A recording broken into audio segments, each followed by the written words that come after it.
of our core cultural elements is we say we play the long game. So we play the long game in terms of how we're building Flexport. We play the long game in our customer relationships. And now that's paid off because things are opening back up. Our pipeline has never been stronger. And these relationships that these guys and gals put together are really starting to see the fruit of it.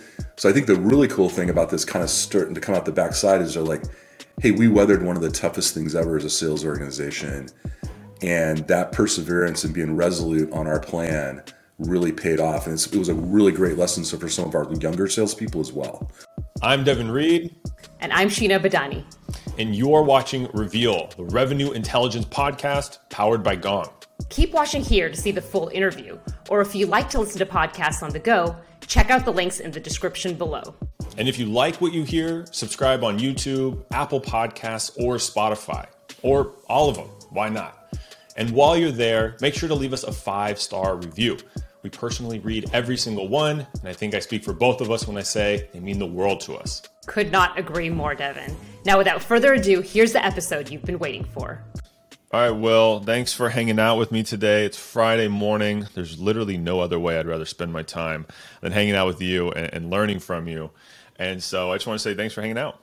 No, I appreciate it, Devin. I'm looking forward to the conversation. So you're the CRO at Flexport, a supply chain and logistics company. I have a feeling the last 2 years have not exactly been business as usual for you and Flexport. So can you kind of share with me a little bit, like, and I know it could be the whole podcast, but kind of like the high level, like what's changed for you and your business in these last couple chaotic years? Well, I mean, you know, I've been in this industry for kind of dating myself now, but going on 26, 27 years, like first job out of college and worked for one of the really big players for years and years. And then moved over to Flexport only in the last, I'm going up on my second year.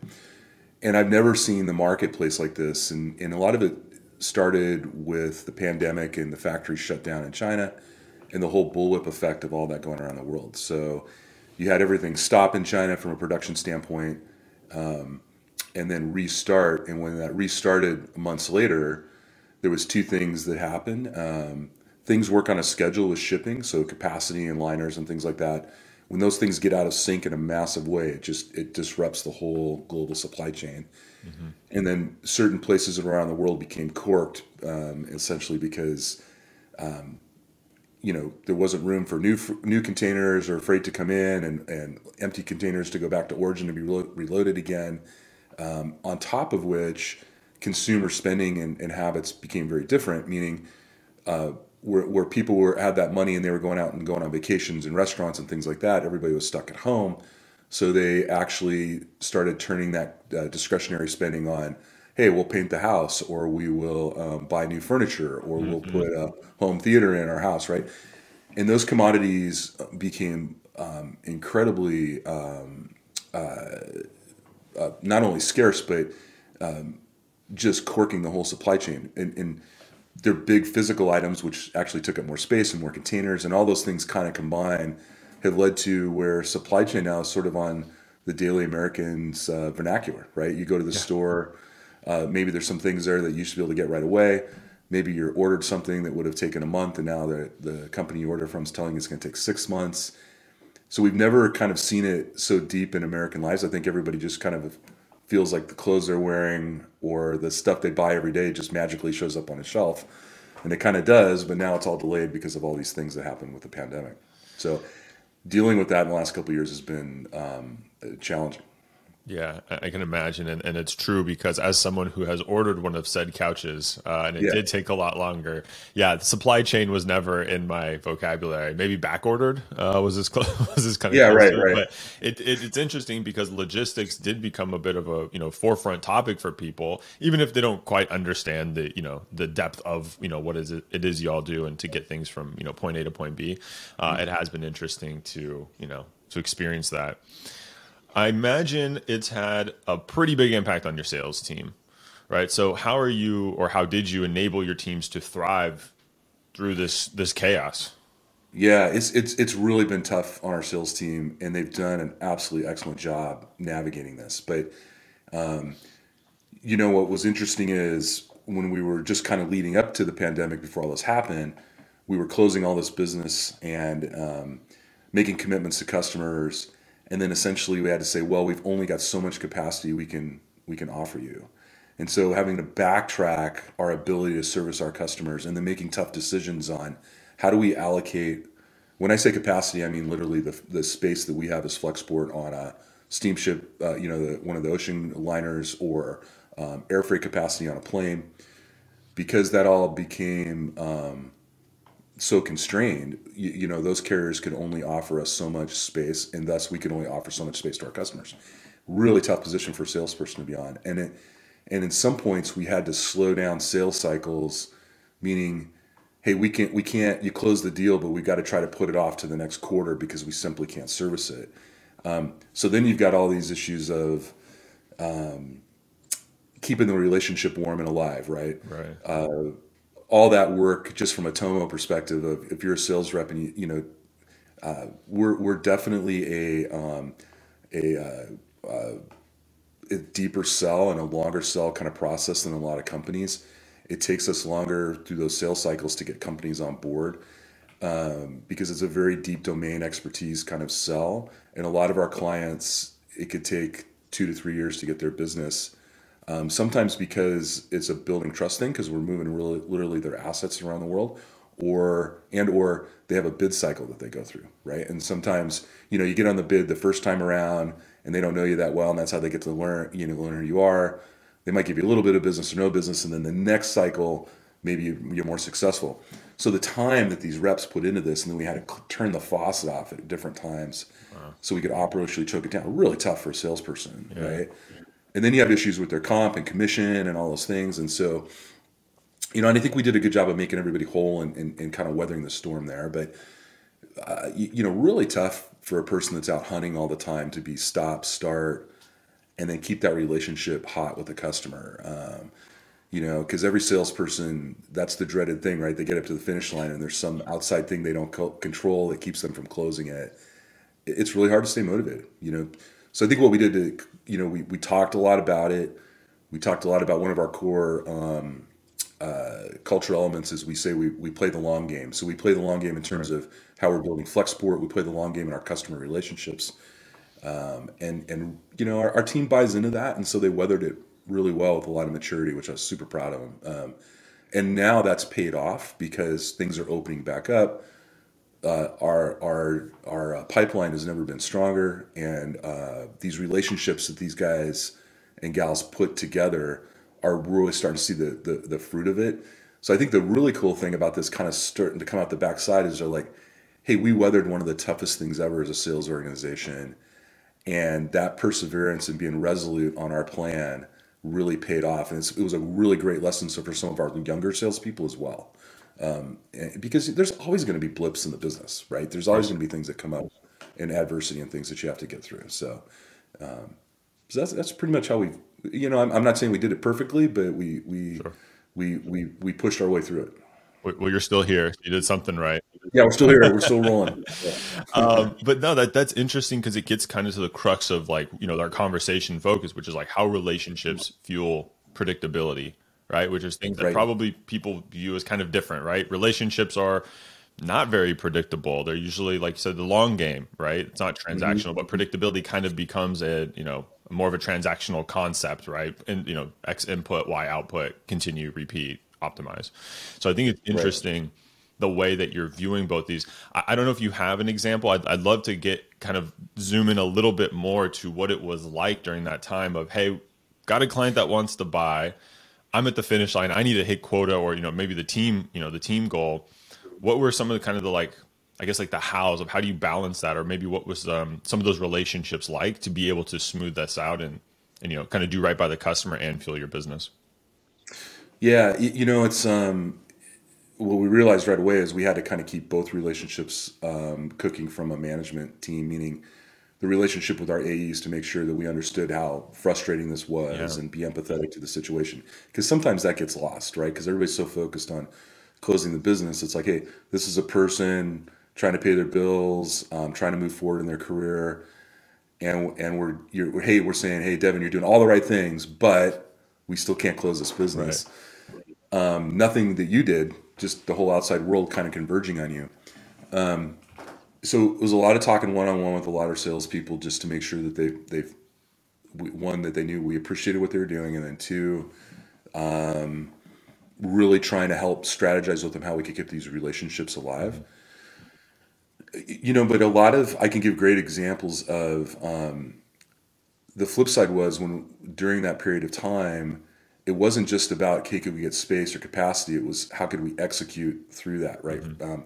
How did that, even though there's a whole operations team behind that salesperson that's actually managing the day-to-day shipments and all that, the face to the customer is always that AE. Right. And how that AE is perceived is essentially how that AE is working with our operations team to provide a great service to the customer, even in the toughest market conditions. And so what we really encouraged our AEs to do at that period of time was double down on that, like really be over communicative, almost get into operations a little bit more than we would like them to, but to be that face to the customer because the customer was struggling so much. Right. I mean, if you think about it, if you're a smaller importer and you import 10 containers a year and your whole livelihood, everything you're going to sell is in those 10 containers, right? It's incredibly impactful if that thing's delayed a month, right? Yeah. You've paid your supplier, you haven't gotten the goods to your customer, to their store, distribution channel, whatever it is, and then they don't get paid usually until that stuff hits the shelf. And so there was cash flow issues, and it's just not timing. There was the whole thing around all of it. And so we just really put a lot of focus with our AEs about talking to customers about those things. And so, we had some really big deals that resulted out of that because of a small thing they helped that customer with. They remembered us now when we were now that we're things are opening back up and we can open up more capacity. The deal now maybe 10x what it was originally because of our approach through it, maybe compared to our competition. Yeah. And I really give the credit to our AEs being the face of that. And it wasn't easy because they were getting yelled at a lot. Every conversation with a customer during that period of time was negative, Right. which is really hard to deal with. I think most salespeople are great, can handle negativity because otherwise, how could you? People say no a lot more than they say yes, right? Right. If you can't deal with that, then you're not probably going to survive in sales. So it's not like they couldn't take it, but when every interaction is negative, just because of everything going on in the market, nothing we've done, it's tough. So we talked a lot about that too. About, okay, how do we show our value even in the most negative situation? How do we show empathy to that client? A lot of it's just saying, hey, I understand how you're feeling, and I understand why that's so impactful to your business. So that's kind of how we weathered through it. I don't really know how to describe it other than that. It was just a lot of blood, sweat, and tears and time. Yeah. Which if you really think about like the deepest relationships, that's kind of what they are.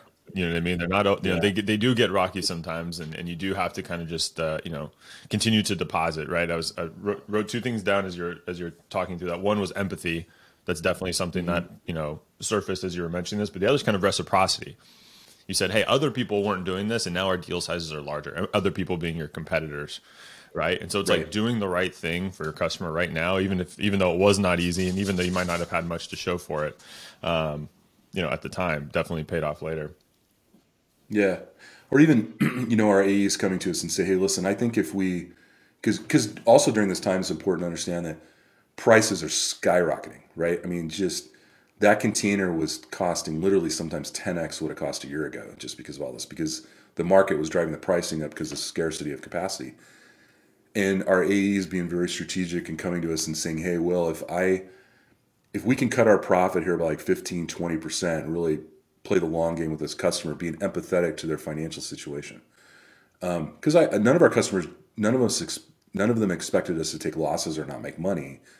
But also, you had to be really careful that you didn't profit on their pain, right? And so, a lot of the team was coming to us going, hey, listen, I need a break here on the pricing very strategically because later I think I can.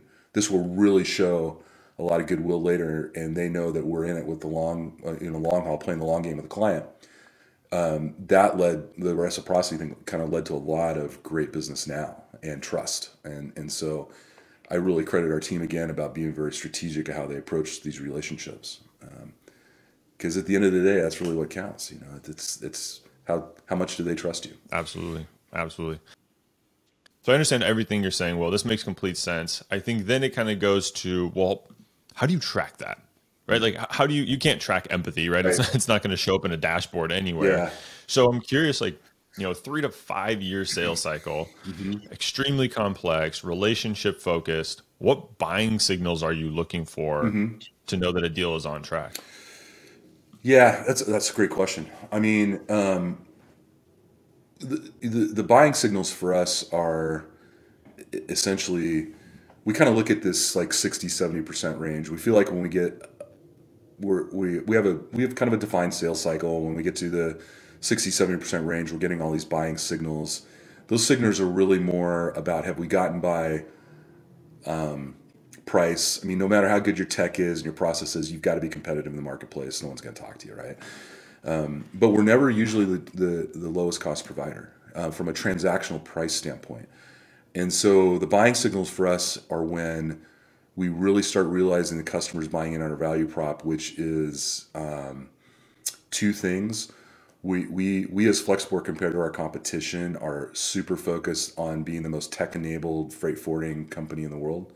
And we use technology not to just drive down our cost to serve, but more importantly, our customers' cost to serve. When we spend a lot of time in Disco thinking about and iterating with our clients about not trying to push them through our structure, but designing our structure around what they need to have happen. So, the first step for all of us is, hey, what are your goals? What are you trying to achieve? What's really important to our client? Not barfing up a bunch of sales stuff, but really listening to them about what's driving their business. And more importantly, the person you're talking to, how are they measured and graded in the company, right? How do we make them Hmm. Hmm. successful? When we kind of establish that, the walls start going down and they realize, hey, we're much more of just a supplier, but an advocate to make them successful in their organizations. People with us don't buy subscriptions. Clients of ours spend millions and millions of dollars. We don't necessarily make millions and millions of dollars. We make a margin on top of it. But when you Sure. talk about freight spend and distribution channels and things like that, you're not handing over a simple spend. You're handing over a very complex, very expensive spend. So we have to really exhibit, one, domain expertise, but two, we understand what that organization is trying to achieve. When we get to that point where they're buying in, going, yeah, I can see how your technology would help us do that, or let's strategize on a lane or one of their customers, and how would we best serve that customer? Then we feel like, okay, we've really turned the corner. You're kind of up on the top of the S curve, Yeah. and then that's where we see the buying signals happen. And quite frankly, that's where we turn all of our leadership inward towards helping that AE close that account, because now the AE's done a great job of opening the door, and then all SMEs and all the people like me go in and go, okay, how can we help you push this over the line? But those are our true buying signals when they buy into our technology and our process, which takes a lot of time, because the customers got to devote time to us to have those conversations, because they're kind of deep, long conversations, or they could take, Right. they could be a 2-day workshop, or it could be them having us interview a whole bunch of their suppliers, or it just takes a while to get to that point, and that's why the sales cycle sometimes is quite long as well. Well, it sounds like a few things, right? It sounds like you led up with, you need to be competitive in the market, but it sounds like, if you're not the cheapest solution, that's where the trust is really going to step up, right? Right, You, right. you know, you'll pay more for that trust. Hmm. You're listening to what your market, what your audience is asking from you versus trying to funnel them into your specific sales process, and then kind of sealing the deal with team selling. Right. Right now that we know this is real and we have a lot of trust built up, let's go all in and really close this thing out the right way. Yeah, exactly. That's exactly right. And the thing about we believe that transactional price, like whatever it is per kilo or per container, we just have a margin on that floats up and down the marketplace, right? So as the market goes up, we try to keep the same margin. When it goes down, we keep the same margin. Pass the difference off to the customer, and we're very specific about where those margins should be. But that's transactional price. The more important thing to our client is getting them to understand that our tech and our process, the goal is to drive down their overall cost to serve, and provide a better customer experience for their customers. Because remember, we're always the first. It's an interesting thing in our business, because The importer or the shipper is our customer, but we're both serving their customer. It's all about how their customer received the shipment or got their goods on time, or the visibility or predictability that we provided to them. And so we always are serving two masters, only one of them, even though one of them is really our first client, right? Right. And so we really have to understand what they're selling to their customer. Otherwise, we can't make them be successful. When AEs get to that point and realize that, that's when they become really powerful within our organization. Because really, what's ultimately most important, making the person that we're talking to successful, but bigger picture, making their customers want to keep buying from them based on the service that we provide. When we get to that point, when AEs understand that, I've seen just really incredible things happen. Like, one, they close more deals. Two, what we do is we have longer, deeper relationships, and a lot of times that second tier client becomes our first tier client because of the experience with us. Because just because they're buying from them doesn't mean they also don't source their own products and do their own things, right? So it's so important that we hit both things. So it's pretty interesting. It's why it's a really kind of a dynamic sell, a really deep kind of selling process. Yeah. Yeah. Playing the long game is definitely not just a cliche here. Like it's Yeah, truly, it's clearly part of your strategy, right? It's not absolutely. the core of it. Right. So I want to flip the script on you a little bit, Okay. Will. We just talked about the kind of the positive ways, right? What about to tell a deal is on track? What are the deal warnings or the risk flags that pop up and you go, wait, hold on a second, something's not quite right and we need to take action?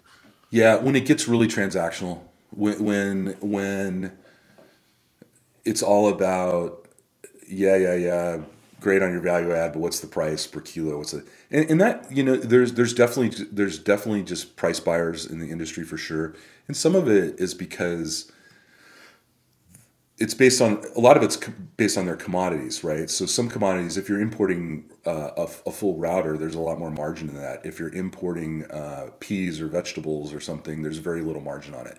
So that transactional price is super important. So you got to kind of know your audience and who you're selling to, and what they value and what they don't. But when we go to that, it's all about the transactional piece. One, I don't know that there's enough margin in it for us to be interested. And so we have to be able to show them the overall value, again, from the cost of serve standpoint, to make it worthwhile for us. Sometimes with really big volume things, it makes sense for us because it helps us build a lane, or it gets us buying power somewhere else. We've made some of those kind of deals or trade-offs. But the other thing, more importantly, is it doesn't really fit in what we're trying to do. And so the one thing about our business is we're creeping up on a 4.5–5 billion dollar run rate this year. I mean, we've just had huge growth, but at that size, we might not even have 1% of worldwide market share. That's how big this industry Wow. is. And so my point is, there is plenty of business to go after that's a better fit. So when we start getting those Right. signals, it's like, hey, it's nothing personal. It just doesn't align with what we're trying to do. And yeah, keep the relationship warm and alive, but let's not devote thousands of hours into it, because we know we're never going to be happy with it, even if we get it right. It's Yeah. not gonna it's not gonna work, and that's sometimes a tough lesson for, I think, every AE in any sales thing goes through that, right? When you're young and you're new in the job, you're just trying to grab everything you can to be successful, Of and course. then you start realizing not only the company won't be successful with that, you spend all your time trying to keep that relationship alive, because you're never going to make them happy, because it's strictly a price buying scenario. And Yeah. and then and then what does that do? It takes you away from developing your pipeline and your book of business. And I think every younger salesperson goes through that. It's just kind of a learning curve you have to go through. And then they get a really good nose for, well, that business that doesn't make a lot of sense unless it's under some really specific parameters. I'll keep talking to them, but I'm going to spend 90% of my time on the client that does, right? Right. So, Last question on this, 'cause I'm yeah. very interested. I'm curious, how does this transactional risk flag, right? How does that hit your radar? Is it like, is it, I don't know, hearing the customer conversations? Is it maybe like in a pipeline review or deal review, and they're like, Yeah. Devin, this sounds really like you're talking about price per kilo and trying to be as cheap as possible, but we're not talking about these bigger picture value propositions that we're hearing across maybe some of your other deals or other reps on the team. So I'm just curious, like, how does that surface to you? How's it surface? Well, one, I mean, not to make it a pitch about Gong, but that's really helped us a lot. So we listen to these calls, right? So I try to make a point of listening to a few a week from different people in different geographies. But our sales managers, kind of our frontline sales managers, anytime there are, most of our clients allow us to record the calls. Some don't. And I'm Sure. sure you run into this too, right? And we're actually getting better at kind of getting through those objections with your help about, hey, it best serves everybody if we can record the call. We can provide a better product for the customer. Yeah. But we're looking for those keywords. So if half the conversation is keyed on pricing, then it's one of two things. It's okay. How do we break through to maybe other decision makers at that client that are kind of seeing things more on the macro level, and or is our sales rep going strictly for the price play to open the door versus playing more of the longer game to get to understand their business, and really sell more of the value. And so Gong's helped quite a bit. We also just know if right at the beginning of a relationship, if they just push right away for pricing, it's like, no, well, show me your pricing and then we can talk. We have to be resolute enough to say, I don't feel comfortable giving the pricing because I don't know enough about your business. Yep. And if they scoff at that, we can't just barf up pricing. We have to be disciplined enough to say, well, I get it, and that's important, but maybe this isn't the right time yet to have this conversation. And push, kicking the can, still always keeping the relationship warm, because you never know what's going to happen, or that person jumps to the next customer, and so you want to always stay friendly and not be Dr. No, but at the same time, rarely does it work for us where we lead with pricing and we're successful. And so just when those things bubble up, it's really coaching our team to be disciplined. And what that really speaks to is why you always have to have a very, very robust pipeline. You got to have more deals to go to. We have to have more warm leads for our people, because it kind of goes in droves based on what's going on in the economy, and it's really easy to get sucked down this just transactional pricing hole in our business. Yeah. It's super easy, and it's just, and also praising people when they make those decisions. I think that's the other part about it. It's like, hey, that was a great decision. Maybe you're not quite hitting your number this quarter, or your pipeline is not as robust. But I also think when we went back and reviewed these deals, you're making the right decisions with these deals, because the other part we want to impose on everybody, if we go down that path, there's a lot of costs that goes with that, right? We tie up a bunch of our pricing analysts. We tie up a bunch of our people that are negotiating capacity for that client with the carrier. Mm-hmm. We're tying up that capacity that we could be possibly giving to another client that would pay at a much higher margin, right? And so it's not just about that AE and the relationship. It's how it impacts the rest of the organization, and making sure that AE understands that. And it's playing the long game and making the better decision for Flexport, right? And we're getting great at it. And I get more and more encouraged every day that especially our younger people are getting this concept, and they know we're not going to crucify them over it if they pass on a deal, so they know that we encourage them to make that right decision. So that's how we're dealing with it. It's like nothing, like you said, you can't necessarily measure it on a report or a Right. spreadsheet. Yeah, I don't know if I would trust like an empathy barometer on a dashboard. At least not yet. Maybe in Yeah, the future. not yet.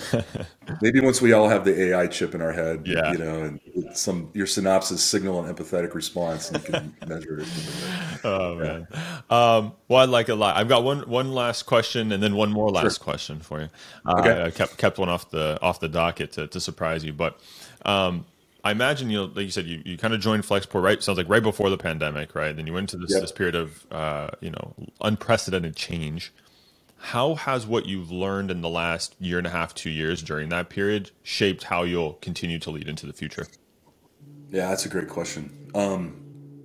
I think the first thing is, and it was actually funny because my counterpart, our COO, and I actually have a whole bunch of our leadership in Seattle this week, and we've been talking to everybody. And one thing we ended the session yesterday was getting ready to fly home, and the point we made to them was, hey, listen, I don't think the market's ever going to go back to quote unquote normal. This is the new normal. Mm-hmm. And one of the things that we have learned, and I think has really helped us grow during this time, because we've actually had pretty phenomenal growth through all this market strife. And of course, everyone in the marketplace, their gross revenues are up because the price per whatever transactionally has gone up. In a cork market like it always does. But we have gained more customers and more share during this time. So it's not just about revenue. Right. There is tremendous opportunity in the chaos. Meaning, when you're willing to listen and be empathetic and be creative, and really go out your way to understand what the customer's dealing with. So many of our competitors, I think, were just telling our customers, no, can't do that. No, sorry, I don't have any space. And sometimes we had to say the same things because we couldn't physically make it happen. But our willingness to kind of go the extra mile and help people out, and really, again, I keep keying on this word, but I think it's so important, is being empathetic to the customer situation has really helped us come out on the other side of all this chaos quite strong. And again, it's this whole, and we're a pretty big company now, but we're still private. So we don't answer to, Wall Street right now or anything. I mean, we will at some point. So maybe we don't have as many of the constraints that some of our competitors do, to be fair.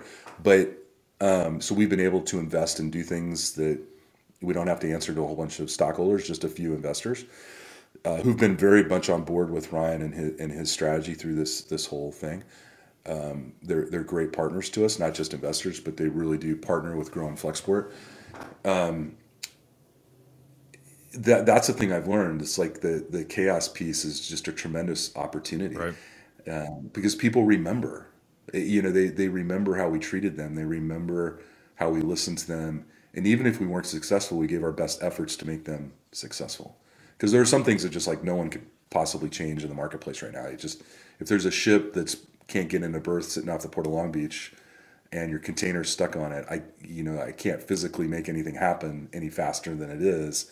But once that container is available, how can we do everything within our power to get it delivered as fast as possible, and constantly be giving customers updates? And then I think the second thing is our sales team proved to themselves that they could still close business and be successful in a crazy market, which gave them a lot of like superpower strength. I think it builds a lot of confidence.